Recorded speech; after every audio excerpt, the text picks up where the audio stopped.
سے ایک بنیادی وجہ تعلیم و تربیت کی کمی ہے اور اسلام سے دوری ہے۔ دین اسلام پاکیزگی اور طہارت کا پیغام دیتا ہے جسے ہم لوگوں نے یکسر نظر انداز کر دیا۔ آج کے انسان نے زندگی کے مختلف شعبوں میں سائنس اور ٹیکنالوجی کی بدولت ترقی کی دوڑ میں ماحولیات کو پراگندہ کر دیا ہے۔ مال و منافع کو کسی بھی طریقے سے کمانے اور پیداوار کو غیر فطری طور پر تیز رفتاری سے بڑھانے کی آرزو اور جلدی حاصل ہونے والے فوائد کو دیر پا فوائد پر ترجیح دینا اس ساری خرابی کا باعث بنا ہے، جس کی بنا پر ہوا، پانی اور زمین کی طبعی یا کیمیائی اور حیاتیاتی خصوصیات میں ناپسندیدہ اور نامناسب تبدیلیاں پیدا ہوئی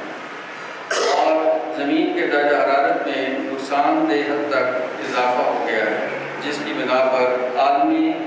حدت یعنی گلوبل وارمنگ کا مسئلہ پیدا ہو گیا ہے اور اس کی وجہ سے ماحولیاتی تبدیلیاں رونما ہو رہی ہیں، جیسا کہ حالیہ موسمی حالات ہم سب کے سامنے ہیں۔ بارشیں نہ ہونے کی وجہ سے فصلوں کی پیداوار میں کمی کے خدشات پیدا ہونا شروع ہو گئے ہیں۔ آنے والے دنوں میں گرمی کی شدت میں اضافہ ہو سکتا ہے۔ اقوام متحدہ کے ماحولیاتی پروگرام کے مطابق دنیا میں کاربن کا اخراج میں تعمیراتی صنعت کا مجموعی حصہ 38% اور یہ بہت بڑا یعنی ایک مسئلہ اس وقت پوری دنیا اور اس طرح کنکریٹ سے بنائی جانے والی عمارتیں کاربن کے 7% اخراج کی ذمہ دار ہیں۔ پیرس میں ماحولیاتی معاہدے کی جو 2015 کے تحت انہوں نے معاہدہ کیا کہ 2050 تک اس اخراج کو 0 تک لانے کا ہدف حاصل کرنے کے لیے اس شعبے میں ماحول دوست اقدامات خاص طور پر ضروری ہیں، جیسا کہ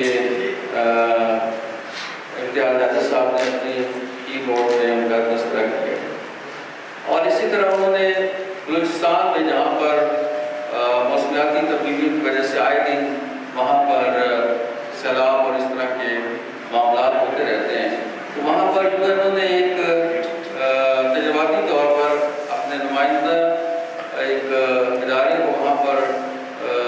مصروف کیا ہے کہ وہ وہاں کے لوگوں کو آگاہی دیں کہ وہاں پر مٹی کے عمارتیں تعمیر کرنے سے نہ صرف زلزلے اور تیز رفتار ہوا کا بہتر طور پر مقابلہ کر سکتی ہیں، کیونکہ ان میں کنکریٹ اور سیمنٹ سے برعکس شدید موسمیاتی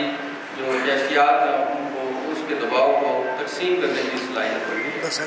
لیکن یہ بات آج کے 21ویں صدی میں خیز نظر آتی ہے، لیکن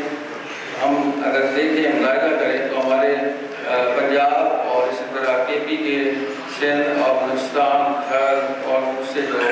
علاقے ہیں وہاں پر ایک بڑی آبادی جو ہے مٹی کے اور کچے گھروں میں جو ہے وہ مقیم ہے۔ اسی طریقے سے اس وقت جو سب سے بڑا مسئلہ جنگلات، آپ نے دیکھا ہوگا کہ یہ مارگلہ روڈ تعمیر کی گئی ہے اور اس مارگلہ روڈ کی تعمیر میں آپ دیکھیں بڑا حصہ جنگل کا جو ہے اس میں رہا ہے۔ آپ اس کے دائیں بائیں جو جنگلات موجود ہیں وہاں پہ ہاؤسنگ سوسائٹیاں بننا شروع ہو گئی، تو آپ کو سوچیں کہ انسان کس طریقے سے اب اگر یہ بڑا یہ بہت بڑا یعنی ایک ایریا جو ہے وہ انسانوں کی اس دستور سے جو ہے وہ نہیں بچے گا اور اس سے کیا ہوگا کہ درخت کاٹے جائیں گے، درخت کٹیں گے تو ظاہر ہے کہ ماحولیاتی آلودگی اور سب سے بڑا مسئلہ جو ہے وہ کاربن ڈائی آکسائڈ جو کہ پودے استعمال کرتے ہیں اپنے خوراک بنانے کے لیے، تو جب اس میں اضافہ ہوتا ہے تو پھر سورج سے آنے والی جو شعاعیں ہیں وہ مقید ہو جاتی ہیں، واپس نہیں جا پاتی ہیں اس کی جو شدت ہے کاربن ڈائی آکسائڈ کی وجہ سے، اور زمین کا درجہ حرارت جو بڑھ جاتا ہے اور اس سے گرین ہاؤس ایفیکٹ کا جو ہے وہ معاملہ پیش آتا ہے۔ تو اس چیز کو کم کرنے کے لیے ہمیں ظاہر ہے کہ جنگلات لگانے ہیں، لیکن جہاں ہم جنگلات لگانے کی بات کر رہے ہیں دوسری طرف ہم جنگلات کو صاف بھی کرتے جا رہے ہیں۔